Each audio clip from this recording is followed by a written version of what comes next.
Welcome to V3 news paper ముచ్చట కార్యక్రమానికి స్వాగతం. ఈరోజు వివిధ దినపత్రికల్లో చూసినట్టయితే వార్తలను పూర్తిగా దాదాపుగా అన్ని పత్రికల్లో మమతా బెనర్జీ సంబంధించిన దీక్షకు సంబంధించిన వార్తలను ఇవ్వడం జరిగింది. ముందుగా ఈనాడు చూసినట్టయితే ఈనాడులో కుదిపేసిన దీదీ దీక్ష అంటూ వార్తను ఇవ్వడం జరిగింది. దేశమంతటా బెంగాల్ ప్రకంపనలు, సంఘీభావం ప్రకటించిన పలు పార్టీలు, విపక్షాలన్నీ ఏకం చేసిన మమతా బెనర్జీ, పార్లమెంట్లోనూ కోల్కతా ఘర్షణ ప్రభావం, సిబిఐ పిటిషన్పై నేడు సుప్రీంకోర్టు విచారణ అంటూ వార్తను ఇవ్వడం జరిగింది. మరో వార్తగా ఈనాడులో యాదాద్రి రావాలే యావత్ దేశంలోని ప్రతి ఒక్కరూ ఒక్కసారైనా ఈ క్షేత్రం సందర్శించేలా ఉత్సుకత కల్పించాలి, ఆధ్యాత్మికత ఉట్టిపడేలా ఆలయాన్ని సుమనోహరంగా తీర్చిదిద్దాలి. 302 ఎకరాల్లో దేవాలయ ప్రాంగణం, 11 రోజుల పాటు సహస్రాష్టక మహాయాగం, రాష్ట్రపతి ప్రధాని సహా ప్రముఖులకు ఆహ్వానం, అధికారులకు ముఖ్యమంత్రి కేసీఆర్ ఆదేశం, 10 గంటల పాటు విస్తృతంగా సమీక్ష అంటూ వార్తనివ్వడం జరిగింది. మరొక వార్తగా ఈనాడులో మాల్యా అప్పగింతకు అంగీకారం, అధికారిక పత్రాలపై సంతకాలు చేసిన బ్రిటన్ హోంమంత్రి, హైకోర్టును ఆశ్రయించడానికి మాల్యా గడువు అంటూ వార్తనివ్వడం జరిగింది. మరొక వార్తగా ఎప్పటి నుంచో పెండింగ్లో ఉన్న ఉపాధ్యాయ ఏకీకృత నిబంధనలు, హైకోర్టు ఆదేశాలపై సుప్రీం స్టే అంటూ వార్తనివ్వడం జరిగింది. మరొక వార్తగా వీవీప్యాట్లను లెక్కించాలి, 50%, ఈవీఎంలలో వాటిని సరిపోర్చాలి, 5% ఆధిక్యం కంటే తక్కువైతే అన్నింటినీ లెక్కించాలంటూ విపక్షాలకు సంబంధించిన వార్తనివ్వడం జరిగింది. మరొక వార్తగా కుటుంబమే యూనిట్, భర్త భార్య 2 పిల్లలకు కలిపి 5 ఎకరాల లోపు ఉంటేనే సీఎం కిసాన్ అర్హత అంటూ వార్తనివ్వడం జరిగింది. ఫిబ్రవరి 1లోగా భూ యజమాన్య హక్కులున్న వారికే లబ్ధి అంటూ వార్తనివ్వడం జరిగింది. ఇవి ఈనాడులో మొదటి పేజీలో ప్రధానంగా వచ్చిన వార్తలను తీసుకున్నట్టయితే, మరొక పత్రికను తీసుకున్నట్టయితే సాక్షిలో మొదటి వార్తగా త్వరలో భారత్కు మాల్యా అంటూ వార్తనివ్వడం జరిగింది. అప్పగించాలని నిర్ణయం తీసుకున్న బ్రిటన్ హోంమంత్రి, హైకోర్టులో అప్పీల్ చేసేందుకు మాల్యాకు ఛాన్స్ అంటూ వార్తనివ్వడం జరిగింది. సిబిఐ చీఫ్గా శుక్లా బాధ్యతల స్వీకరణ, నియమితులైన 2వ రోజునే బాధ్యతలు స్వీకరించిన రిషివ్ కుమార్ అంటూ వార్తనివ్వడం జరిగింది. మరొక వార్తగా సాక్షి బ్యానర్ ఐటెంగా మహాయాగం, యాదాద్రి పునరుద్ధరణ పూర్తయ్యాక సహస్రాష్టక మహాకుండ యాగం నిర్వహణ, రాష్ట్రపతి ప్రధానమంత్రి ఉపరాష్ట్రపతి సహా ప్రముఖులకు ఆహ్వానం అంటూ వార్తనివ్వడం జరిగింది. మరొక వార్తగా సాక్షిలో 2వ రోజుకు మమత ధర్నా అంటూ వార్తనివ్వడం జరిగింది. పార్లమెంటు పైన ప్రభావం అంటూ వార్తనివ్వడం జరిగింది. మరొక వార్తగా ప్రజాస్వామ్యం కూని అంటూ వార్తనివ్వడం జరిగింది. ఏపీలో అధికార పక్షం అక్రమాలపై ఈసీకి వైఎస్ జగన్ ఫిర్యాదు అంటూ వార్తనివ్వడం జరిగింది. పదోన్నతులకు పచ్చ జెండా, విద్యాశాఖలో ఏకీకృత సర్వీసుకు తొలగిన అడ్డంకి, హైకోర్టు తీర్పుపై స్టే ఇచ్చిన సుప్రీంకోర్టు, నేడు సీఎంను కలవనున్న ఎమ్మెల్సీలు, పాఠశాలల్లో పదోన్నతులకు చర్యలు చేపట్టాలని విజ్ఞప్తి అంటూ వార్తనివ్వడం జరిగింది. రైతు బంధులో కేంద్ర పెట్టుబడి విలీనం, మోదీ ప్రభుత్వాన్ని రాష్ట్ర సర్కార్ కోరే అవకాశం అంటూ వార్తనివ్వడం జరిగింది. ఇవి సాక్షిలో మొదటి పేజీలో వచ్చిన వార్తలను తీసుకున్నట్టయితే, మరో పత్రికను తీసుకున్నట్టయితే ఆంధ్రజ్యోతిలో మొదటి వార్తగా అతిపెద్ద వార్తగా బెంగాల్ దంగల్ అంటూ వార్తనివ్వడం జరిగింది. రగులుతున్న రాజకీయం, సుప్రీం మాటే కీలకం, 2వ రోజు సాగిన మమతా బెనర్జీ దీక్ష అంటూ వార్తనివ్వడం జరిగింది. సాక్ష్యాల ధ్వంసంపై ఆధారాలు ఇవ్వండి అంటూ వార్తనివ్వడం జరిగింది. ఇది రాజ్యాంగ సంక్షోభమే అంటూ హోంమంత్రి రాజ్నాథ్ సింగ్కు సంబంధించిన వార్తనివ్వడం జరిగింది. కోల్కతా నగరం నడిబొడ్డున బెంగాల్ ముఖ్యమంత్రి ధర్నా, యుద్ధం ముదురుతుంది, రాష్ట్రపతి పాలన విధించైనా దారికి తెచ్చుకోవాలని మోడీ వ్యూహం కుదురుతుంది, చావుకైనా కేంద్రంపై యుద్ధంలో రాజీ లేదంటుంది దీదీ, స్వరం పెరుగుతుంది అంటూ వార్తనివ్వడం జరిగింది. ప్రజాస్వామ్యంపై దాడి అంటూ విపక్షాలకు సంబంధించిన వార్తనివ్వడింది. మమత ఏకాకి కాదు, మేమంతా ఉన్నాం విపక్షాలు, పవార్ ఇంట్లో ముఖ్యుల సమావేశం, సంఘీభావం, మాలో కొందరం కోల్కతా వెళ్తాం, చంద్రబాబు, కోల్కతా సిబిఐ అవమానించింది కాంగ్రెస్, మమతకు అఖిలేష్, స్టాలిన్, కుమార్, దేవగౌడ మద్దతు అంటూ వార్తనివ్వడం జరిగింది. మరొక వార్తగా తీసుకున్నట్టయితే యాదాద్రి చూసి తరించాలంటూ వార్తనివ్వడం జరిగింది. మరొక వార్త పదోన్నతులకు ఆశ, ఏకీకృతం వద్దన్న తీర్పుపై సుప్రీం స్టే అంటూ వార్తనివ్వడం జరిగింది. వల వేసి కొట్టి చంపాడు జయరాం హత్యకేసు చేసిన రాకేష్ రెడ్డి ఒప్పుకున్న విషయాన్ని వార్తనివ్వడం జరిగింది. విజయ్ మాల్యా అప్పగింత ఫైలుపై బ్రిటన్ మంత్రి జావీద్ సంతకం అంటూ వార్తనివ్వడం జరిగింది. ఇవి ఆంధ్రజ్యోతిలో మొదటి పేజీలో వచ్చిన వార్తలను తీసుకున్నట్టయితే, మరొక పత్రికను తీసుకున్నట్టయితే ఆంధ్రప్రభలో మొదటి వార్తగా ఒక్కరోజే 100 మంది విద్యార్థులు ఇంటిదారి, అమెరికా సంక్షోభంలో ఇంటిదారి పట్టిన విద్యార్థులు అంటూ వార్తనివ్వడం జరిగింది. నేటితో ముగుస్తున్న గడువు, అమెరికా సర్కార్ హెచ్చరికలు జారీ, విద్యార్థుల తాకిడితో విమానాలు ఫుల్, విమాన ఛార్జీలకు రెక్కలు అంటూ వార్తనివ్వడం జరిగింది. మరొక వార్తగా ఆంధ్రప్రభలో కేబినెట్పై కసరత్తు కొలిక్కి అంటూ వార్తనివ్వడం జరిగింది. ఆది సోమవారాల్లో విస్తరణ, గోప్యంగా సమాచారం, ఖమ్మం జిల్లా కోటాలో ఎమ్మెల్సీ రాజేశ్వర రెడ్డికి అవకాశం, వేముల నిరంజన్, ఎర్రబల్లి రేఖా నాయకులకు ఛాన్స్, ఉపసభాపతిగా వినయ్ భాస్కర్ అంటూ వార్తనివ్వడం జరిగింది.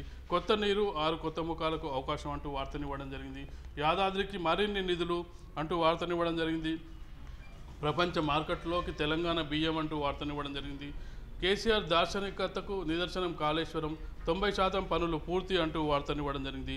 కోల్కతా ప్రకంపనలో సుప్రీంకోర్టు తలుపు తట్టిన సిబిఐ నేడు విచారణ దీక్షలోనే మమతా వేదికపైనే వాకింగ్, అక్కడే సమీక్షలు, ట్రాఫిక్ అవుట్పోస్టింగ్లో కేబినెట్ మీటింగ్, ధర్నా వేదిక మీదే పోలీసుల అవార్డుల ప్రదానం, పార్లమెంట్లో బెంగాల్ రగడ, మమతకు అండగా ప్రతిపక్షాలు అంటూ వార్తనివ్వడం.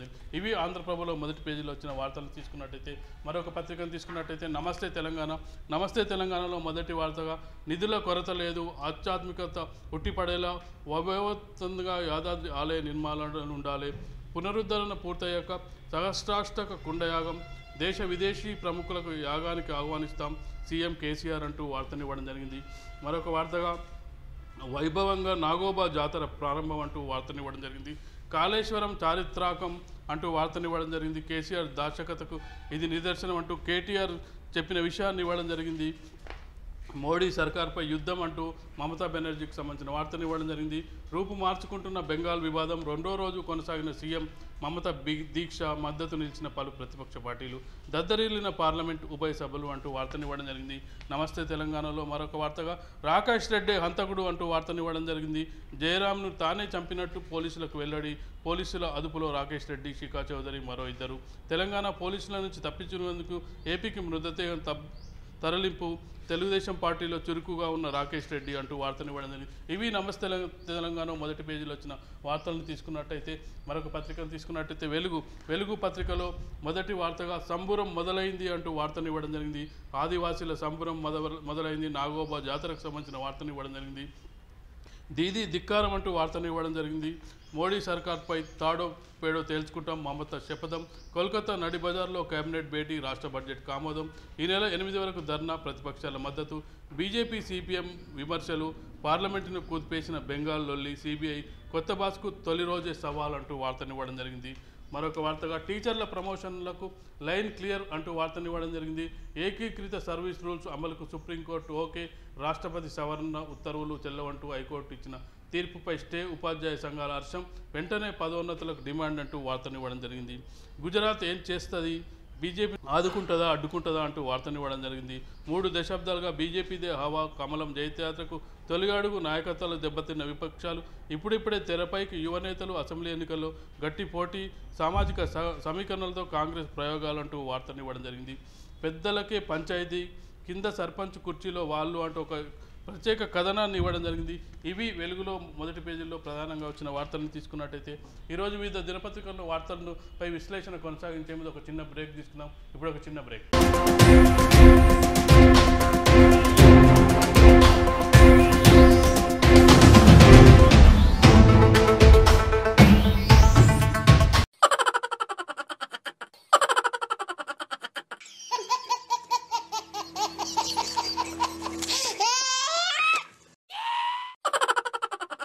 గిలిగిలిగా త్వరలో మీ V3 న్యూస్ ఛానల్లో.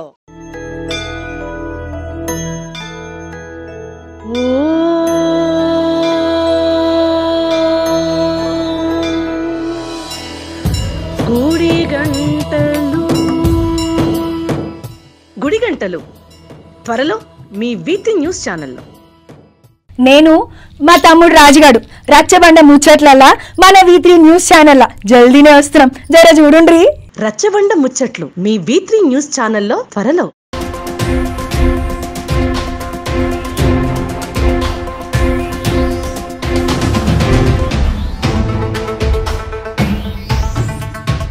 వెల్కమ్ బ్యాక్ టు పేపర్ ముచ్చట కార్యక్రమం. ఈరోజు వివిధ దినపత్రికల్లో వచ్చిన వార్తలను విశ్లేషించడానికి మనతో పాటు టీఆర్ఎస్ నాయకుడు వి శ్రీనివాసరాజు గారు ఉన్నారు. సార్ నమస్తే సార్. నమస్కారం. ఈరోజు ముఖ్యంగా అన్ని దినపత్రికలను చూసినట్టయితే హాట్ టాపిక్గా బెంగాల్కి సంబంధించిన మమతా బెనర్జీకి సంబంధించిన వార్త ఉంది. అంటే ఇది మనం ఒక వార్తగా, అంటే కేంద్రం రాష్ట్రం కాకుండా మోడీ వర్సెస్ దీదీగా నడుస్తుంది. అంటే ఒక రాష్ట్ర సంబంధాలపై ఇది ఒక ప్రభావం చూపించే అవకాశం ఉంది. టీఆర్ఎస్ పార్టీగా దీన్ని మీరు ఎలా చూస్తారు? టీఆర్ఎస్ పార్టీగా మేము చూసేది ఏంటంటే, ఇప్పుడు లాస్ట్ ఒక 1.5 ఇయర్ నుంచి కూడా కేసీఆర్ గారు, పెద్దలు ముఖ్యమంత్రి కేసీఆర్ గారు ఫెడరల్ ఫండ్ అనే ముందుకు తేవడానికి కారణం ఇలాంటి ఉద్దేశాలతోనే ఫెడరల్ ఫండ్ అనేది ముందుకు తీసుకొచ్చినాం మేము. రాష్ట్రాలకు ప్రత్యేక హక్కులు ఉండాలి, రాష్ట్రాలపై కేంద్ర అజమాయిషీని ఇంత దుర్మార్గంగా ఉండకూడదనే ఉద్దేశంతోనే ఫెడరల్ ఫండ్ ఏర్పాటు చేసి రాష్ట్రాలకు కనీస కొన్ని అయినా వాళ్ళకు హక్కులు ఉండాలనే ఉద్దేశంతోనే విద్యాపరంగా కానీ, వైద్యపరంగా కానీ, రిజర్వేషన్స్ పరంగా కానీ, తర్వాత ఈ రైతులకు సంబంధించిన విషయాలలో కానీ, ఇట్లా కొన్ని central government law and orders issues కానీ ఇలాంటి ఇష్యూస్లో కూడా ఫెడరల్ ఫండ్ అనేది ముందు తీసుకెళ్ళి అన్ని రాష్ట్రాల్లో కలుపుకుంటారు మేము. అన్ని రాష్ట్రాల్లో కూడా మనకు వెస్ట్ బెంగాల్ అయినా, ఉత్తరప్రదేశ్ అయినా, మీకు ఒరిస్సా అయినా, తమిళనాడు అయినా, మీకు పక్కన ఉన్న కర్ణాటక రాష్ట్రమైనా, ఈ ముఖ్యంగా అపోజిషన్ ఉన్న జగన్ గారితో అయినా మేము అందరితో చర్చలు జరిపినాం. అంటే ఖచ్చితంగా ఫెడరల్ ఫండ్ అనేది ఒక ఏర్పాటు చేసుకొని మనకు రాష్ట్రాలకు సంబంధించిన కనీస హక్కుల కోసం, కనీస కోరికల కోసం పోరాటం చేసిన ఉద్దేశంతో ఫెడరల్ ఫండ్ ఏర్పాటు చేసినాం. అందులో భాగంగానే మీరు చూస్తారు ఈరోజు బెంగాల్లో జరిగింది మోడీ వర్సెస్ దీదీ. అంటే బీజేపీ అనడం అంటే దీన్ని మనము మోడీగా తీసుకోవడం బెటర్. అంటే మోడీ అనే వ్యక్తి ఎలా అయిపోయిందంటే బీజేపీ దాటి ముందుకెళ్ళిపోయింది. అంటే బీజేపీ సిద్ధాంతము అనడం కంటే ఇది మోడీ సిద్ధాంతము. మోడీ అనే ఒక వ్యక్తి 2014 నుంచి ఈరోజు దానికి రాష్ట్రాలపైన ఒక అజమాయిషిని ఇండైరెక్ట్గా చెలాయిస్తున్నాడు కేంద్ర ప్రభుత్వ సంస్థలతోనే. అంటే ఎన్ఫోర్స్మెంట్ డిపార్ట్మెంట్స్ అయినా, ఇన్కమ్ ట్యాక్స్ డిపార్ట్మెంట్లు అయినా, ఇలాంటి సిబిఐకి సంబంధించిన ఇంట్రెస్టింగ్ పాయింట్ ఏంటంటే శారదా స్కామ్ అనేది చాలా పెద్ద స్కామ్. దీన్ని గతంలో కూడా అయింది. అయితే యాక్చువల్గా గవర్నమెంట్ కాదు దీన్ని విచారణ చేపట్టమని చెప్పి సుప్రీంకోర్టు ఆదేశించింది. సుప్రీంకోర్టు ఆదేశాల అనుసారమే సిబిఐ ఎంటర్ అయింది. ఇక్కడ సమస్య ఏమైందంటే సిబిఐ ఎంటర్ అవ్వడానికి కన్సెంట్ ఇవ్వమని చెప్పి ఏపీ గవర్నమెంట్ అయితే ఎప్పుడైతే ప్రకటన చేసిందో వెంటనే బెంగాల్ ప్రభుత్వం కూడా దాన్ని ఆచరించడం కాదు, దాన్ని అమలు చేసింది. చంద్రబాబు ఓన్లీ మాట చెప్పాడు, కానీ బెంగాల్ దాన్ని ఆచరించింది. అంటే ఒక రెండు వ్యవస్థల మధ్య ఘర్షణ పూరిత వైఖరి ఉంది కదా. వ్యవస్థల కంటే ఏమైందంటే సిబిఐని డైరెక్టర్ని అరెస్ట్ చేయడం, సిబిఐ అధికారుల్ని ఒక రాష్ట్ర ప్రభుత్వం అరెస్ట్ చేయడం అంటే అది పెద్ద విషయం కదా. ఇప్పుడు విషయం ఏంటంటే ఇక్కడ వెస్ట్ బెంగాల్ జరుగుతుంది ఏంటంటే శారదా స్కామ్ ఈ రోజు జరిగిన స్కామ్ కాదు, గత 2013, 2012లో జరిగిన స్కామ్ అది. ఇప్పుడు ఈరోజు అకస్మాత్తుగా ముందు తీసుకురావడానికి కారణం ఏంటంటే సిబిఐ డైరెక్షన్ జరుగుతున్నా కూడా అకస్మాత్తుగా ముందుగా తీసుకొచ్చింది ఈరోజు. అంటే రేపు రాబోయే ఎన్నికల్లో బీజేపీ అనేది అక్కడ రాష్ట్రంలో ఒక ముఖ్యమైన కీలక పాత్ర కోసం ప్రయత్నం చేస్తుంది. అక్కడ బీజేపీ అనేది చాలా తక్కువ ఉన్నది. వెస్ట్ బెంగాల్లో బీజేపీ అనేది చాలా తక్కువ, మన తెలంగాణ టైప్ అక్కడ కూడా చాలా తక్కువ ప్రభావమైన ఉన్న ఏరియా అది. సో దాన్ని ఎట్టి పరిస్థితుల్లో అక్కడ వెస్ట్ బెంగాల్లో పెద్ద ఎత్తున మా పార్టీని వాళ్ళు డెవలప్ చేసుకోవడానికి ఇప్పుడు అమిత్ షా గారి ప్రోగ్రామ్స్ అక్కడ కంటిన్యూగా జరుగుతున్నాయి. మొన్న మోడీ గారి ప్రోగ్రామ్ కూడా జరుగుతుంది. అందులో భాగంగానే ఆయన బీజేపీ అక్కడ వెస్ట్ బెంగాల్ మీద భారీ ఎత్తున పట్టున్నారు. అంటే ఎన్నికల్లో భాగంగా అక్కడ రాజకీయ అస్థిరతను సృష్టించడానికి టీఎంసీ తృణమూల్ కాంగ్రెస్ పార్టీలో అస్థిరతను సృష్టించడానికి వాళ్ళు కొంతమంది ఎమ్మెల్యేలను కానీ లోపరుచుకోవడం కానీ, వాళ్ళ ఎంపీలను లోపరుచుకోవడము, వాళ్ళ నాయకత్వాన్ని అస్థిరపరచడానికి, వాళ్ళ పార్టీని అస్థిరపరచడం జరుగుతున్న కుట్రలో భాగంగానే వాళ్ళు భావిస్తున్నారు. వాళ్ళు తృణమూల్ కాంగ్రెస్ సంబంధించిన నాయకత్వం కానీ మమతా బెనర్జీ భావించేది ఏంటంటే ఇది లా అండ్ ఆర్డర్ ప్రాబ్లము కంటే, శారదా కుంభకోణం కంటే మా పార్టీని అస్థిరపరచడానికి, ఇక్కడ వెస్ట్ బెంగాల్లో వాళ్ళ పార్టీని బలం చేసుకోవడానికి, ప్రజల్లో అయోమయం సృష్టించడానికి జరుగుతున్న విషయము అక్కడ దీన్ని భావిస్తుంది తప్ప చీఫ్ సెక్రటరీకి ఇందులో భాగం ఉంది. చీఫ్ సెక్రటరీ ఆధారాలని అక్కడ కమిషనర్ గారు ఇక్కడ జరుగుతుంది, చీఫ్ సెక్రటరీ గారు. అదే కమిషనర్ గారి మీద ఆధారాలు ఉన్నప్పుడు చేయొచ్చు, అది ఇష్యూ ఏం కాదు. కానీ అకస్మాత్తుగా 13-14 సంవత్సరాలు ఇప్పుడు దగ్గర 2013, 2012 నుంచి స్టార్ట్ చేసి 2019లో ఎన్నికల ముందు జరగాల్సిన అవసరం ఇదేంటి? పార్టీగా మమతా బెనర్జీకి పూర్తి మద్దతు ఇస్తున్నారు. ఎందుకంటే చంద్రబాబు నాయుడు విషయం చంద్రబాబు అంటే అన్ని పార్టీలు కూడా మమతా బెనర్జీ చంద్రబాబు నాయుడు ఎన్సీపీ వీళ్ళందరూ కూడా బహిరంగంగా మద్దతు ప్రకటించారు. టీఆర్ఎస్ పార్టీగా మమతా బెనర్జీకి బహిరంగంగా మద్దతు ప్రకటించారు. విషయం ఏంటంటే మేము ఫెడరల్ ఫండ్లో భాగంగా ఫెడరల్ ఫండ్ ఉద్దేశాలను మేము ముందు తీసుకెళ్తున్నాం. ఇక చంద్రబాబు నాయుడు గారి గురించి చెప్పుకుంటే ఆయన రోజుకో మాట పూటకో లెక్క ఉంటుంది. ఇప్పుడు ఇదే సిబిఐని ఆయన అక్కడ వ్యతిరేకిస్తున్నాడు అనుకుంటే, రెండోది వాళ్ళ సొంత రాష్ట్రంలో జగన్మోహన్ రెడ్డి మీద కేసులను ఇంకా టైట్ చేయాలి, మీరు సిబిఐ కేసులను పట్టించుకోవట్లేదు, వాళ్ళ మీద న్యాయ విచారణ చేయట్లేదు అని అనుకుంటున్నారు. ఆయన 2000 రాజశేఖర రెడ్డి గారు చనిపోయిన తర్వాత కాంగ్రెస్ పార్టీ ప్రవర్తించిన తీర్పు చూసారు. అప్పుడు సెంట్రల్ గవర్నమెంట్ ఉన్న సిబిఐ ఆయన మీద ఎన్నో రకాల కేసులు పెట్టి ఆయన 18 ఏళ్ళు జైలుకు పంపించింది. సో అప్పుడు వీళ్ళంతా హర్షం వ్యక్తం చేశారు. ఎవరు? ఇదే చంద్రబాబు నాయుడు కానీ ఇదే ఇప్పుడు ఈ రోజు చెప్పుకున్న వాళ్ళంతా కూడా హర్షం వ్యక్తం చేశారు సిబిఐ మీద. సిబిఐ చాలా గొప్ప పని చేసిందని. ఈరోజు మళ్ళీ వాళ్ళకి ఏమైందంటే చంద్రబాబు నాయుడు గారికి జిల్లాకు నాయకత్వము, జిల్లాకు ఒక మాట, రాష్ట్రానికి ఒక మాట, దేశానికి ఒక మాట టైప్ అయినా ఒక మాట మీద ఉన్న వ్యక్తి కాదైనా అసలు అక్కడ సో ఇక్కడ చంద్రబాబు నాయుడు గారి మాట మీద అంటే ఇక్కడ ఏదైనా మనం బెంగాల్ గురించి మాట్లాడినప్పుడు ఒకటి ఏంటంటే కేంద్ర రాష్ట్ర సంబంధాలు ఒకటి, మరొక విషయం ఏంటంటే అంటే రెండు వ్యవస్థల మధ్య ఘర్షణ. ఈ రెండు విషయాలు మాట్లాడినప్పుడు అంటే రాజకీయ వైరుధ్యాలు ఉండొచ్చు, రాజకీయంగా బీజేపీ తృణమూలకు ఎన్నెన్న గొడవలు ఉండొచ్చు, కానీ కేంద్ర రాష్ట్ర ప్రభుత్వాలు దెబ్బతినకుండా ఉండాలి. కేంద్ర రాష్ట్ర ప్రభుత్వాలు కానీ సుప్రీంకోర్టు తీర్పులు కానీ ఖచ్చితంగా రాష్ట్ర ప్రభుత్వాలు పాటించాల్సిన అవసరం ఉంది. ఇప్పుడు రాష్ట్రం ఖచ్చితంగా బెంగాల్ ప్రభుత్వం అది సుప్రీంకోర్టు తీర్పును పాటించాలి. సుప్రీంకోర్టు ఇవాళ మళ్ళీ ఈ రోజు సుప్రీంకోర్టు ఇచ్చే డైరెక్షన్స్ ప్రకారం సిబిఐ పనిచేయాల్సి వస్తుంది. ఎందుకంటే మోడీ కంటే కూడా సిబిఐని పాటించాల్సి, సుప్రీంకోర్టును పాటించాల్సి. కానీ ఇక్కడ మోడీ అనే వ్యక్తి ఏం చేసినట్టే గత 4.5 సంవత్సరాల నుంచి వెళ్ళి ఒక సిబిఐని సెంట్రల్ గవర్నమెంట్ ఏజెన్సీస్ అన్ని ఆయన గుప్పిట్లో పెట్టుకొని అవసరమైనప్పుడు వాడుతున్నాడు దాన్ని. ఇప్పుడు అనేది ఏంది, వెస్ట్ బెంగాల్ ప్రభుత్వాలైనా సరే మిగతా రాష్ట్ర ప్రభుత్వాలైనా సరే అనేది ఏంది, కేంద్ర ప్రభుత్వం అనేది మా సొంత విషయాలలో ఏ రోజు అవసరమైతే ఆ రోజు మున్యాకం మనం చూసి కర్ణాటకలో ఎన్నికలప్పుడు మొత్తం వాళ్ళు దుర్వినియోగం ఇన్కమ్ ట్యాక్స్ కేసులో కంటిన్యూగా వాళ్ళ మీద పెట్టుకొచ్చారు. ఏది దేవగౌడకు సంబంధించిన వాళ్ళ మీద అయినా సరే ఇంకా వేరే. అంతకుముందు చూసి తమిళనాడులో చూసారు. జయలలిత గారి మరణం తర్వాత ఏం జరిగింది, ఒక 6 నెలలు సెంట్రల్ గవర్నమెంట్ ఆట ఆడుకుంది ఆ స్టేట్లో. సో ఇది ఏంటంటే ఎన్నికల వాళ్ళ అవసరమైనప్పుడు, వాళ్ళకి ఎన్నికలు ఉన్నప్పుడు కానీ లేకుంటే వాళ్ళకి ఏ రోజు అవసరమైనప్పుడు వాళ్ళ బీజేపీ కంటే మోడీ అనే ఒక వ్యక్తి అక్కడ రాష్ట్రాల మీద అజమాయిషి కోసం పెత్తనం కోసం ఇండైరెక్ట్గా ఈ కేంద్ర ప్రభుత్వ సంస్థలను దుర్వినియోగం చేస్తున్నది మెయిన్ మాట. అది రెండోది ఏంటంటే మీకు అక్కడ సిబిఐ అనేది స్టేట్కి రావాలంటే ఖచ్చితంగా స్టేట్ కన్సెంట్ చేయాలండి. అక్కడ ఇక్కడ వాళ్ళు ఏమి ఇవ్వలే. ఇంకా వెస్ట్ బెంగాల్ ప్రభుత్వం ఎప్పుడో ఇంతకుముందు కమ్యూనిస్ట్ ప్రభుత్వం ఇచ్చింది, వాళ్ళు లాస్ట్ ఇయర్ దాన్ని వద్దని చెప్పేసి ఆపేసుకుంటారు.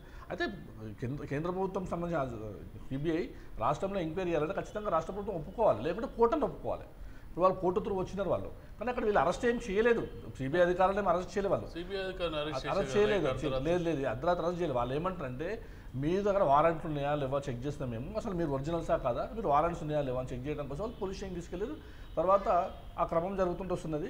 వాళ్ళు మెయిన్ ఏంటంటే ఇక్కడ మోడీ సుప్రీంకోర్టు సిబిఐ అనడం కంటే మోడీ చేసే పనులు ఇక్కడ రాష్ట్ర ప్రభుత్వాలు ఇబ్బంది పెడుతున్నాయి. కాబట్టి రాజకీయ ఈ పోరాటం ఏమైపోయిందంటే ఒక రాజకీయ పోరాటం అయిపోయింది. కేంద్ర రాష్ట్ర పోరాటం పార్టీ కూడా ఏం చేసినాయంటే వెంటనే రంగంలో దిగిపోయి అసలు సిబిఐది తప్ప పోలీసుల తప్ప అని వదిలేసి వెంటనే ఏమైంది, మిగతా రాజకీయ పార్టీలు కూడా ఫరూక్ అబ్దుల్లా కానీ ఎన్సీపీ కానీ చంద్రబాబు కానీ అందరూ వెళ్ళిపోయి మమతా బెనర్జీకి సపోర్ట్ చేసి అసలు అంటే ఒక ఇదొక రాజకీయ వాతావరణాన్ని క్రియేట్ చేసి అదే జరుగుతుంది. చెప్తున్నదంటే ఇప్పుడు చంద్రబాబు నాయుడు గారు ఏం చేస్తున్నారంటే ఆయన రాష్ట్రానికి సంబంధించిన ఒక మాట మాట్లాడతారు, బయట రాష్ట్రాలకు వచ్చారు ఒక మాట మాట్లాడతారు.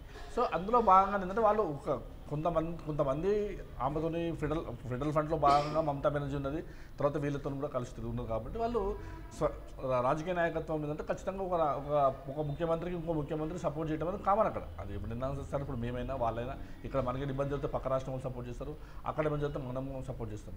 కానీ ఇక్కడ మెయిన్ ఇంపార్టెంట్ మనం తీసుకుంటే టోటల్గా సినారియో తీసుకుంటే మాత్రం అదొక మోడీ అనే ఒక వ్యక్తి రాష్ట్రాల మీద పెత్తనం చేయడానికి ఇండైరెక్ట్గా వాడుతున్న పావునే ఇక్కడ కనిపిస్తుంది తప్ప శారదా కుంభకోణం ఉంది. శారదా కుంభకోణం ఈరోజు ఒక్కటి రోజు అర్ధరాత్రి ముట్టుకరాలి కదా. 8-9 సంవత్సరాల నుంచి శారదా కుంభకోణం నడుస్తుంది. అప్పటి నుంచి చేయని పని ఎన్నికల ముందు ఎందుకు చేస్తున్నాడు అనేది ఇక్కడ మెయిన్ ప్రధాన ఎజెండా. అది అంటే యాక్చువల్గా ఏంటంటే మామూలుగా బీజేపీ అనేది చాలా తక్కువ స్థాయిలో ఉంది బెంగాల్లో. అంటే ఇప్పుడు ఈ చర్యలతో బీజేపీ ప్రధాన పక్షంగా ఇది అవకాశం కూడా కనిపిస్తుంది. అంటే ఈ పొలిటికల్ పోలరైజేషన్, ఎందుకంటే కమ్యూనిస్టు బెంగాల్ నుంచి మనం ఒక గత 6 నెలలుగా మాట్లాడుకుంటే కాంగ్రెస్ మాట లేదు, కమ్యూనిస్టులు 30 ఏళ్ళు పాలించిన కమ్యూనిస్టుల మాట లేదు. ఎంతసేపు ఒక 6 నెలల నుంచి సంవత్సరం నుంచి మనం చూసుకుంటే తృణమూల్ వర్సెస్ బీజేపీగానే నడుస్తుంది. అంటే ఓట్ల పోలరైజేషన్ కూడా అలాగే జరుగుతుంది. సో అందులో భాగంగానే మనం జరుగుతున్నాయి. ఇప్పుడు ఇక్కడ విషయం ఏంటంటే 30-35 సంవత్సరాల పరిపాలన చేసిన కమ్యూనిస్ట్ పార్టీ ఇండియా మొత్తంలో మెల్లిమెల్లిగా ప్రభావం తగ్గుతూ పోతుంది. అంటే వాళ్ళకు న్యూ రిక్రూట్మెంట్ లేక కానీ కొత్త యువత వాళ్ళ కమ్యూనిస్ట్ పార్టీలో జాయిన్ కాకపోవడం కానీ, అసలు కమ్యూనిస్ట్ పార్టీ వాళ్ళ సిద్ధాంతాన్ని ఇప్పుడున్న ప్రజలకు బాగా గ్యాప్ వచ్చి దూరం అయిపోయింది. కాబట్టి కమ్యూనిస్ట్ పార్టీ బాగా దూరం వెళ్ళిపోయింది. రెండోది అక్కడ కాంగ్రెస్ పార్టీ అనేది ఒక 30-35 సంవత్సరాలు కాంగ్రెస్ పార్టీ అక్కడ థర్డ్ పొజిషన్కి వచ్చేసింది. అక్కడ ఇప్పుడు ఏం లేదు, థర్డ్ పొజిషన్. అందులో కాంగ్రెస్ పార్టీ నుంచేలే మరి టీఎంసీ ఇప్పుడు మమతా బెనర్జీ అప్పుడు యూత్ కాంగ్రెస్ ప్రెసిడెంట్ ఉండే, తర్వాత నేషనల్ లెవెల్ సెక్రటరీగా ఉండి ఆమె బయటకు వచ్చి ఈ పార్టీ ఏర్పాటు చేసుకుని దాంతో మొత్తమే కాంగ్రెస్ పార్టీ క్లోజ్ అయిపోయింది అక్కడ. సో కాంగ్రెస్ పార్టీని కమ్యూనిస్ట్ పార్టీని కవర్ చేస్తూ ఈరోజు బీజేపీ అక్కడ ఎదుగుదామనే ఉద్దేశంతోనే ఇట్లాంటివన్నీ ఇప్పుడు ఆమె చెప్పేది ప్రధాన ఆరోపణ ఏంది, వాళ్ళ పార్టీని డెవలప్ చేసుకోవడానికి ఇండైరెక్ట్గా మా పార్టీలో చిచ్చు పెడుతున్నారు వీళ్ళు, మా పార్టీకి సంబంధించిన నాయకత్వాన్ని డిస్టర్బ్ చేస్తున్నారు, మా పార్టీలో వలసలను ప్రోత్సహిస్తున్నారు, మా పార్టీలో చీలికలను ప్రోత్సహిస్తున్న ఉద్దేశమే ఆమె ప్రధానంగా చెప్పుకుంటూ ఎన్నికల ముందు ఇది రాజకీయం కోసం చేస్తున్న పనులు తప్ప రియల్గా ఇది సుప్రీంకోర్టుకు సిబిఐకి సంబంధించిన ఇష్యూ కాదు, మమ్మల్ని డిస్టర్బ్ చేయడానికే వీళ్ళు చేస్తున్నారు ప్రధాన ఆరోపణ అన్నది. అంటే ఇప్పుడున్న రాజకీయాల్లో అన్ని పార్టీలు చేసేది, అన్ని పార్టీలు అవతల పార్టీని అదే కదా ప్రోత్సహించడం, అంటే ఈవెన్ మన తెలుగు రాష్ట్రాల్లో సైతం బయట సైతం ఏంటంటే బయట పార్టీని తీసుకోవడం, ఇవన్నీ అంటే రాజకీయ పార్టీలు అంటే మరో పార్టీని దెబ్బ కొట్టే ప్రక్రియలో ఎంత దూరమైనా వెళ్తున్నారు. ఇప్పుడు చంద్రబాబు 4 మంత్రులు చేసి ఇక్కడ టీఆర్ఎస్ కూడా ఒక శ్రీనివాస మంత్రి, అంటే ఒక పార్టీ ఏం అతీతం కాదు, వీటికైతే ఏ పార్టీ అతీతం కాదు. ఎవరు ఎక్కువ దీన్ని దూకుడుగా వ్యవహరిస్తే ఆ దూకుడులో మోడీ ఇంకా దూకుడుగా వ్యవహరిస్తున్నారని చెప్పొచ్చు. అయితే సుప్రీంకోర్టు ఈరోజు ఏం చెప్తుంది అనే దాని మీద నెక్స్ట్ విచారణ ఆధారపడి ఉంటుంది. ఇప్పుడు మీరు అన్నట్టు వీళ్ళు బీజేపీ పార్టీ అక్కడ చేసిన ఇప్పుడు తెలంగాణలో చూస్తే తెలంగాణ జరిగిన వేరే, తెలంగాణ ఒక ప్రత్యేక రాష్ట్రం ఏర్పడిన అదే విషయం కాదు తేడా ఉంది. మిగతా రాష్ట్రాలకు తెలంగాణకు తేడా ఏముందంటే తెలంగాణ ఒక ప్రత్యేక రాష్ట్రం ఏర్పడిన తర్వాత ఒక ప్రత్యేక రాష్ట్రం ఏర్పడిన తర్వాత ఆటోమేటిక్గా టీడీపీ అనేది టోటల్గా ఇక్కడ నుంచి పక్క జరిగిపోయింది. పక్క రాష్ట్రంలో ముఖ్యమంత్రిగా ఉండి ఆయన ఈ రాష్ట్రంలో పెత్తనం చేయలేదు, ఎందుకంటే అక్కడ రాష్ట్రాల కోరికలు భావించాలి. అక్కడ కోరికలు తెలిసి ఇక్కడ ఇబ్బంది అవుతుంది, ఇక్కడ కోరికలు తెలిసి అక్కడ ఇబ్బంది అవుతుంది. సో అక్కడ ఈ పార్టీ మొత్తం ఏంటంటే రాజకీయ పునరేకంలో ఏకంగా భాగంగా వాళ్ళ నాయకత్వం అంతా టీఆర్ఎస్ చేయనండి వచ్చి అదే ఒక్కరే చేస్తే బాధలేదు. కాంగ్రెస్ వాళ్ళు వచ్చి అంటే రాజీనామాలు కూడా చేయకుండా వచ్చి కాంగ్రెస్ లో చేరారు. మెయిన్ వచ్చిన వైఎస్ఆర్సీపీ వాళ్ళు కానీ మీకు మెయిన్ గా టీడీపీ వాళ్ళు అంటే రాజకీయంగా ఎవరు ఎక్కడ ఆధిపత్యం కొనసాగించాలనో వాళ్ళు దూకుడుగా వివరిస్తారు. మోడీ అయినా చంద్రబాబు అయినా కేసీఆర్ అయినా, అంటే ఇది అందరూ ఒకే అంటే ఇక్కడ సమస్య ఏంటంటే కేంద్ర రాష్ట్ర ప్రభుత్వాలు, కేంద్ర రాష్ట్ర ప్రభుత్వ సంబంధాలు, వీటి మీద ఈరోజు మోడీ వచ్చిన తర్వాత కేంద్ర రాష్ట్ర ప్రభుత్వాల్లో ఒక ఆధిపత్య ధోరణి వచ్చింది. ఇంతకుముందు కాంగ్రెస్ పార్టీ ఉన్నది, చేసింది చేయలేదు కదా, కానీ వాళ్ళు కొంచెం కంటే మోడీ అనే ఒక వ్యక్తి బీజేపీని ఇక్కడ మనం వాడలేము. ఇలా ప్రాబ్లం ఏమొచ్చిందంటే మోడీ బీజేపీ సంబంధించిన ప్రధానమంత్రి అయినా భారతదేశం మోడీ అనే ఒక వ్యక్తి బీజేపీ దాటిపోయింది ఈరోజు. ఇప్పుడు అటల్ బిహారీ వాజ్పేయి గారు ప్రధానమంత్రి ఉన్నప్పుడు కానీ, అద్వానీ గారు ఉప ప్రధానమంత్రి ఉన్నప్పుడు కానీ ఇట్లా జరగలేదు. వాళ్ళు ఒక పద్ధతి, ఒక సిద్ధాంతం మీద ఆధారపడ్డారు. కానీ ఒక మోడీ అనే వ్యక్తి ఏంటంటే పూర్తిగా ఒక ఆధిపత్య ధోరణితోనే ఈరోజు రాష్ట్రాల మీద పెత్తనం కోసం ప్రయత్నం చేస్తున్నారు. అంటే రాష్ట్రాల మీద పెత్తనం ఉండొద్దు, ఒకటి కేంద్ర రాష్ట్ర ప్రభుత్వాలు సరిగా ఎవరున్నా సరే, అంటే మన రాజ్యాంగము ఇవి అనేది పర్మనెంట్, వ్యక్తులు పర్మనెంట్ కాదు. మనం ఏంటంటే ఎమర్జెన్సీ కాలంలో చూసినాం, అంటే మోడీ కంటే గొప్పగా ఇందిరాగాంధీ లాంటి నియంత్రణ నాయకుడు అంటే కాబట్టి ఇవన్నీ ఏంటంటే మేజర్గా ఏంటంటే రాజ్యం, చట్టం, సుప్రీంకోర్టు అంటే వీటి ప్రకారం ఎవరైనా పాలించాల్సిన విషయం ఉంది. మోడీ ఈ రోజు ఉంటాడు, రేపు పోతాడు, కానీ వ్యవస్థ అనేది ముఖ్యం. వ్యవస్థలని కాపాడుకోవడం అనేది ముఖ్యం. వ్యవస్థను కాపాడుకొని సుప్రీంకోర్టు అయినా, సిబిఐ అయినా, సెంట్రల్ గవర్నమెంట్ ఏజెన్సీస్ రాష్ట్ర ప్రభుత్వం మీద ఎప్పుడు కాపాడాలి. రెండింటి మీద సంబంధాలు మంచిగా ఉండాలని కోరుకుంటారు, అందరూ కోరుకుంటారు. కానీ ఆ అవసరమైనప్పుడు ఆ వ్యవస్థలను దుర్వినియోగం చేస్తున్నారని ఇక్కడ చర్చ జరుగుతుంది. ఇక్కడ మెయిన్ చర్చ ఏంటంటే ఆ వ్యవస్థలు ఎప్పుడు ఈరోజు ఇవ్వాలేమి ఇవ్వలే కదా, అతను ఎంక్వైరీ చేయమని ఎప్పుడు 6 నెలల క్రితం ఇచ్చిన దాన్ని పట్టుకొని ఈరోజు వచ్చి అర్ధరాత్రి పట్టుకొని వచ్చి ఆయన పోలీస్ కమిషనర్ ఏంటంటే ఇక్కడ పోలే కదా, ఇండియాలో ఉన్నాడు, ఆయన ఆ రాష్ట్రంలో ఉన్నాడు, అతను అంత అర్ధరాత్రి చేయాల్సిన అవసరం ఏమొచ్చింది అనేది ఇక్కడ ముఖ్యమైన చూడాలి. అంటే ఈరోజు సుప్రీంకోర్టు డైరెక్షన్ ప్రకారం సుప్రీంకోర్టు ఏం డైరెక్షన్స్ ఇస్తే దాని ప్రకారం రాజకీయాలు కూడా ఆధారపడి ఉంటాయి. మరొక వార్తను చూసినట్టయితే యాదాద్రి చూసి తరించాలి. యాదాద్రి మీద కేసీఆర్ ప్రత్యేక దృష్టి పెట్టారు. అంటే అసలు అంత కాన్సన్ట్రేషన్ చేసి ప్రత్యేక దృష్టి పెట్టారు. యాదాద్రి చూడడం అనేది ఒక కళ అని అంటున్నాడు. అంటే దీని మీద మీరు ఎలా? యాదాద్రి అనేది ఖచ్చితంగా ఇప్పుడు మనం ఇంతకుముందు సమైక్య ఆంధ్రప్రదేశ్ ఉన్నప్పుడు అసలు పట్టించుకోలేదు. మన తెలంగాణకు సంబంధించిన గుడులను కానీ ఇవి కూడా ఇప్పుడు ఒక మాట ఉన్నది, ఆంధ్రాలో ఉన్న గుడులన్నీ వైష్ణవాలయాలు అయిపోయినాయి, తెలంగాణలో గుడులన్నీ శివాలయం అయిపోయినట్టు అసలు ఏ గుడిని కూడా వాళ్ళు పట్టించుకోలేదు, ఏ గుడికి కూడా ఫండ్స్ రిలీజ్ చేయలేదు. అసలు కనీసం ఆ గుడులను చేయాలి అనే దాని ఉద్దేశంలో భద్రాచలమైనా, యాదగిరిగుట్ట అయినా, వేములవాడ అయినా ఇట్లా పెద్ద పెద్ద టెంపుల్స్ను పూర్తిగా విస్మరించింది ఆంధ్రప్రదేశ్ ప్రభుత్వం. కానీ పెద్దలు ముఖ్యమంత్రి అయిన తర్వాత, కేసీఆర్ గారు ముఖ్యమంత్రి అయితే పూర్తిగా ఇట్లా మనం సంబంధించిన ఇరిగేషన్ డెవలప్మెంట్ ఏ స్థాయిలో చేస్తుందో ఆ స్థాయిలో గుడ్లను కూడా డెవలప్ చేయాలి, వాళ్ళని ఒక మంచి టూరిజంగా చేయాలి, ఆధ్యాత్మికంగా వెలువడాలి, మన గుడ్లను మనం కాపాడుకోవాలనే ఉద్దేశంతో పెద్ద ఎత్తున ఈరోజు యాదాద్రి డెవలప్మెంట్ జరుగుతుంది. అందులో నిధులకు ఎలాంటి కొరత లేకుండా మొన్న 3 days క్రితం కూడా మన పెద్దలు కేసీఆర్ గారు అక్కడికి వెళ్ళి నిన్న ఒక 10 గంటలు దానిపైన చర్చ చేశారు. పెద్ద ఎత్తున యాదాద్రి డెవలప్ చేయాలి, మొత్తం ఇండియాలో కాదు ప్రపంచవ్యాప్తంగా ఉన్న తెలుగు వాళ్ళందరూ కానీ మిగతా హిందువులు కానీ అందరూ కూడా యాదాద్రిని దర్శించుకోవాలని ఉన్నతమైన ఆశయంతో ఆయన పనిచేస్తున్నారు. దాన్ని డెవలప్ కావాలని అందరం కోరుకుందాం. సేమ్ తిరుపతితో సమానంగా, అంటే తిరుపతి గొప్ప టెంపుల్, తిరుపతితో సమానమైన స్థాయిలో కూడా ఈరోజు యాదాద్రి డెవలప్ కావాలి, లక్ష్మీనరసింహస్వామి టెంపుల్ డెవలప్ కావాలి. దానికి అన్ని హంగులు ఆర్భాటాలు అన్నీ చేస్తున్నాడు. దానికి ఫండ్స్ కూడా కొరత లేకుండా పూర్తి స్థాయిలో 3 షిఫ్ట్లో పనిజరుగుతుంది. త్వరలోనే దాన్ని కంప్లీట్ చేసి పెద్ద ఎత్తున యాగం చేసి యాగానికి కూడా రాష్ట్రపతిని, ప్రధానమంత్రిని, కేంద్ర మంత్రులందరినీ, అన్ని రాష్ట్రాల ముఖ్యమంత్రులను, అన్ని రాష్ట్రాల మంత్రులను పెద్ద ఎత్తున మళ్ళీ ఒకసారి యాగం చేసి ఆ టెంపుల్ను ఒక పెద్ద మహోన్నత స్థాయిలో తీసుకెళ్లాలనే ఉద్దేశంతో కేసీఆర్ గారు ఆ పనిచేస్తున్నారు. అంటే తెలంగాణ ప్రజలు కూడా హర్షిస్తున్నారు. ముఖ్యంగా ఏంటంటే హర్షిస్తున్నారు, ఎందుకంటే తిరుపతి అనేది అంటే రాష్ట్ర విభజన తర్వాత తిరుపతి అనేది ఆంధ్రప్రదేశ్కి వెళ్ళిపోయింది. తెలంగాణలో ఒక బ్రాండ్ ఇమేజ్ ఉన్న దేవాలయం లేదు అనుకుంటున్న తరుణంలో కేసీఆర్ ప్రత్యేక దృష్టి పెట్టి యాదాద్రిని తెలంగాణ బ్రాండ్ ఇమేజ్గా ఉండే ఒక దేవాలయంగా తీర్చిదిద్దుతున్నాడు. అందుకు అందరి సహకారం ఉంది. అక్కడ ల్యాండ్ ఆక్యుపేషన్ కూడా టెంపుల్ సిటీగా డెవలప్ చేస్తున్నారు. తెలంగాణ ప్రజల ఆమోదం మాత్రం దానికి ఉందని చెప్పొచ్చు. ఇప్పుడు హైదరాబాద్ నుంచి చాలా దగ్గర ఉంటుంది. ఇప్పుడు మీరు యాదగిరి తీసుకుంటే 50 హైదరాబాద్ దగ్గర 4-5 జిల్లాలకు డైరెక్ట్ కనెక్టివిటీ 100 కిలోమీటర్లు 50 కిలోమీటర్లు అటు వరంగల్ నుంచి నల్గొండ జిల్లా నుంచి కానీ ఇటు సిద్దిపేట నుంచి కరీంనగర్ అన్ని హైదరాబాద్కు దగ్గర ఉండడం ఒకటి. రెండోది లక్ష్మీనరసింహస్వామి పెద్ద టెంపుల్ అది. అంటే లక్ష్మీనరసింహస్వామి టెంపుల్ చాలా మంచి టెంపుల్ అది. దాన్ని ఎప్పుడో డెవలప్ చేయాలి. 40-50 సంవత్సరాల అవతారం కూడా భావిస్తే అవతారం అంటే ఒక 40-50 సంవత్సరాల క్రితం డెవలప్ చేయాలి, కానీ సమైక్యాంధ్రప్రదేశ్లో వ్యక్తులు డెవలప్ చేయలేదు. మన రాష్ట్రం వచ్చిన తర్వాత ఖచ్చితంగా మనము టెంపుల్స్ అన్నింటినీ కూడా అంటే ఇప్పుడు ఒకటి భద్రాద్రి కూడా పెద్ద ఎత్తున డెవలప్మెంట్ వైపు వెళ్తుంది. వేములవాడ టెంపుల్ అయినా సరే, మన యాదాద్రి టెంపుల్ అయినా సరే, అన్ని టెంపుల్స్ కూడా మీరు జోగులాంబ టెంపుల్ కూడా పెద్ద ఎత్తున డెవలప్ అయింది. అన్ని టెంపుల్స్ కూడా పెద్ద ఎత్తున డెవలప్ చేసి తెలంగాణలో ఒక ముఖ్యమైన ఒక భూమికలో ఉంచాలనే ఉద్దేశంతోనే ఆయన పెద్దలు కేసీఆర్ గారు ప్రయత్నం చేస్తారు. అందరూ తెలంగాణ ప్రజలు పూర్తి సహకారం అతనికి ఉంటుంది. మనకు ఇంకొక ముఖ్యమైన వార్తను తీసుకున్నట్టే ఇటీవలి కాలంలో కేంద్ర ప్రభుత్వం ప్రకటించిన 6,000 సాయం, కిసాన్ సాయం ఈరోజు ఒక వార్త వచ్చింది. అంటే ఒక యూనిట్గా భార్య భర్త 2 పిల్లల్ని ఒక యూనిట్గా తీసుకొని చేస్తామంటారు. అంటే టీఆర్ఎస్ ప్రభుత్వ పథకానికి దానికి చాలా వేరియేషన్ ఉంది. ఇందులోనేమో అంటే ఎవరికి భూమి ఉంటే వాళ్ళ పేరు మీద ఇస్తున్నారు, ఇదేమో యూనిట్గా అంటారు. యూనిట్గా అంటే లబ్ధిదారుల సంఖ్య చాలా తక్కువ అవకాశం. అసలు అందులో లోపాభిష్టమైన అది వాళ్ళు కాపీ కొట్టరు. అసలు తెలంగాణ ప్రభుత్వము రైతు బంధు పథకాన్ని ఎకరానికి 4,000 అంటే సంవత్సరానికి 2 సార్లు 8,000 అంటే అది లాస్ట్ టైం. ఇప్పుడు ఈ కొత్త బడ్జెట్ నుంచి అంటే ఎకరానికి 5,000 రూపాయలు, ఒక కారుకు 2 కార్లకు 10,000 రూపాయలు ఇస్తూ పెట్టినాం.